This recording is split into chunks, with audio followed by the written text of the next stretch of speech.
কাঁচা আমের সিজন চলছে আর আমরা কম বেশি সবাই কিন্তু কাঁচা আম খেতে ভালোবাসি। তাই যত রকমভাবে কাঁচা আমটাকে স্টোর করে রাখা যায় ততই ভালো। সেই রকমই আজকে কাঁচা আমের একটা ইনস্ট্যান্ট আচার বানাচ্ছি, যেটা করতে কিন্তু কোনো রকম খাটনি হয় না, খুব সহজেই তৈরি হয়ে যায়। প্রথমেই আমি এখানে আম নিয়ে নিয়েছি। আমটাকে ভালো করে ধুয়ে নিয়ে খোসাটা ছাড়িয়ে গ্রেট করে নেব। এই গ্রেটার দিয়ে আমি সবকটা আম ভালো করে গ্রেট করে নিচ্ছি। এরপর এই আমটার মধ্যে নুন আর হলুদ দিয়ে ভালো করে আমটাকে প্রথমে মাখিয়ে নেব। আমি খোসা ছাড়িয়েই গ্রেট করেছি, আপনারা কিন্তু খোসা সমেতও গ্রেট করতে পারেন। এই রকমভাবে গ্রেট করাতে আম থেকে একটু জল বেরোবে, তাই জন্য আমি একটা পাত্রের মধ্যে আমটাকে ঢেলে কিছুক্ষণের জন্য রোদে দিয়ে আমটাকে একটু শুকিয়ে নেব। এটা কিন্তু পুরোপুরি অপশনাল, আপনারা কিন্তু চাইলে এরকমভাবেও আচারটা বানিয়ে নিতে পারেন। তবে আমি আমটাকে একটু শুকনো করে নিচ্ছি, তাহলে আচারটা খেতে কিন্তু বেশি ভালো হবে। বেশ কয়েক ঘন্টা রোদ খাইয়ে নিয়েছি আমটাকে। আমটা এবার রেডি।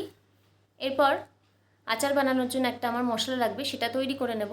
এখানে আমি একটা পাত্রের মধ্যে জিরে, মৌরি, জোয়ান, মেথি আর হলুদ সর্ষে নিচ্ছি।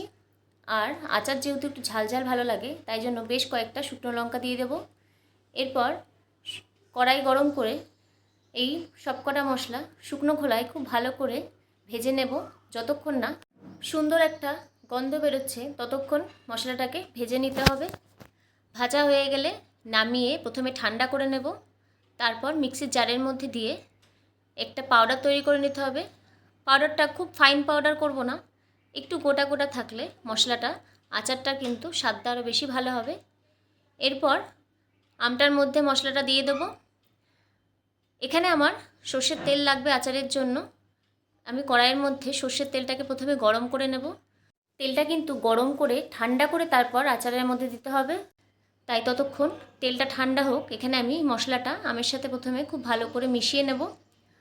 ভালো করে মশলাটা মিশিয়ে নিয়ে আমের সাথে একটা পাত্রের মধ্যে ঢেলে নিয়েছি। এরপর এইটা আমি এই আমের মধ্যে দিয়ে দিচ্ছি। আমি এখানে অল্প তেল দিচ্ছি, কারণ এই আচারটা আমার দুদিনেই কিন্তু শেষ হয়ে যাবে, খুব বেশি দিন থাকবে না। আপনারা যদি বেশ অনেকটা পরিমাণে করেন তাহলে তেলটাও কিন্তু একদম আমটা ডুবে যাবে, এরকম তেল দিতে হবে। তাহলে কিন্তু আপনারা অনেক দিন এই আচারটা কিন্তু খেতে পারবেন। রুটি, পরোটা, ভাত সব কিছুর সাথে এই আচারটা কিন্তু খুব ভালো লাগে খেতে। কত সুন্দর দেখতে হয়েছে দেখুন আচারটা, আর করতেও কিন্তু কোনো রকম ঝামেলা হয় না। তাই অবশ্যই বাড়িতে এই আচারটা একবার ট্রাই করুন।